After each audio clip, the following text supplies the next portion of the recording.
Radio صدائے حریت جموں کشمیر سے سنیے تازہ ترین خبریں۔ بھارتی پولیس نے مختلف بہانوں سے کشمیریوں کی پکڑ دھکڑ کا سلسلہ آگے بڑھاتے ہوئے سری نگر سے 19 اور جموں کے علاقے لکھن پور سے 90 افراد کو گرفتار کیا ہے، جبکہ ضلع گاندربل میں ایک شخص کو سوشل میڈیا کے غلط استعمال کا الزام لگا کر حراست میں لے لیا گیا۔ دریں اثنا بھارتی فوج نے جموں کے علاقے ادھم پور میں محاصرے اور گھر گھر تلاشی کا آپریشن شروع کر دیا ہے۔ شہداء کے جنازوں میں ہزاروں افراد کی شرکت سے بھارتی غاصب حکومت بوکھلاہٹ کا شکار ہو گئی ہے۔ فوج کے ہاتھوں جام شہادت نوش کرنے والے نوجوانوں کی میتیں اہل خانہ کے حوالے کرنے کی بجائے دور دراز علاقوں میں گمنام تدفین کی جا رہی ہے۔ گزشتہ روز ضلع پلوامہ میں شہید ہونے والے 3 نوجوانوں کی میتیں بھی ضلع گاندربل کے پہاڑی علاقے سونا مرگ میں خفیہ طور پر دفن کر دی گئیں۔ یاد رہے کہ 22 اپریل کو ضلع شوپیاں میں بھارتی فوج کے ہاتھوں شہید ہونے والے 4 نوجوانوں کو بھی قابض انتظامیہ نے دور دراز علاقے میں دفن کر دیا تھا۔ فرقہ پرست بھارتی T V anchor Arnab Goswami کے خلاف ہندواڑہ تھانے میں جموں کشمیر ذمہ دار فورم کے صدر عبدالحمید ملک کی درخواست پر FIR درج کی گئی ہے۔ گوسوامی نے اپنے پروگرام میں مسلمانوں اور ہندوؤں کے درمیان تقسیم بڑھانے کی غرض سے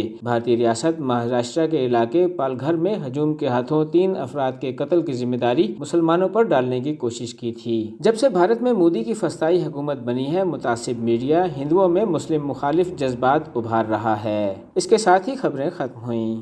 جس ملک کے مرکزی وزراء بلا جھجک اور بار بار کہتے ہوں کہ بھارت کو ہندو راشٹر بنانا ہے اور اس مقصد کے لیے مسلم اقلیت کو ختم یا ہندو تہذیب میں ضم کرنے کے لیے قتل عام کے واقعات روز پیش آتے ہوں، حکومتی پالیسیاں اور قوانین بنتے ہوں، ملک کا وزیر اعظم کہتا ہو کہ یہ تو ابھی صرف ٹریلر ہے، اس ملک کے خوشنما جمہوری لبادوں سے ابھی بھی متاثر ہونے کی دنیا کے پاس اب کیا جوازیت باقی بچتی ہے؟ Jammu Kashmir democratic political movement اور حریت کانفرنس آزاد کشمیر شاخ کے رہنما ایڈوکیٹ پرویز احمد شاہ کہتے ہیں، بی جے پی نے پچھلے چند سالوں سے بھارت میں مسلمانوں کے ساتھ جو سلوک روا رکھا ہے، اس کے پیچھے ان کا ایک ہی مقصد ہے کہ بھارت کو سیکولر سٹیٹ سے ہندوتا سٹیٹ میں تبدیل کیا جائے۔ 1992 میں بابری مسجد کا انہدام، 2002 میں 2500 سے زیادہ لوگوں کا قتل عام، 2014 میں جب بی جے پی نے مرکز میں جب حکومت سنبھالی تو خدائی کے نام پر قتل عام کیا، 2019 کا الیکشن جیت لیا تو سٹیزن شپ امینڈمنٹ ایکٹ لائی اور لاکھوں مسلمانوں کو بے گھر کرنے کی کوشش کی، اور اس وقت وبا جو پھیلی ہوئی ہے، مسلمانوں کو ٹارگٹ کیا جا رہا ہے۔ خوشائن بات ہے کہ خلیجی ممالک نے اس کا سیریس نوٹس لیا ہے۔ امید کرتے ہیں کہ اسلامی ممالک کی وہ بھارت میں مسلمانوں پہ ہونے والے مظالم کا نوٹس لے اور اقوام متحدہ کی بھی ذمہ داری ہے اس کو رکوانے میں اپنا کردار ادا کرے۔ بھارت کی اصلیت دیکھنے کے لیے پہلے کشمیر ایک آئینہ تھا،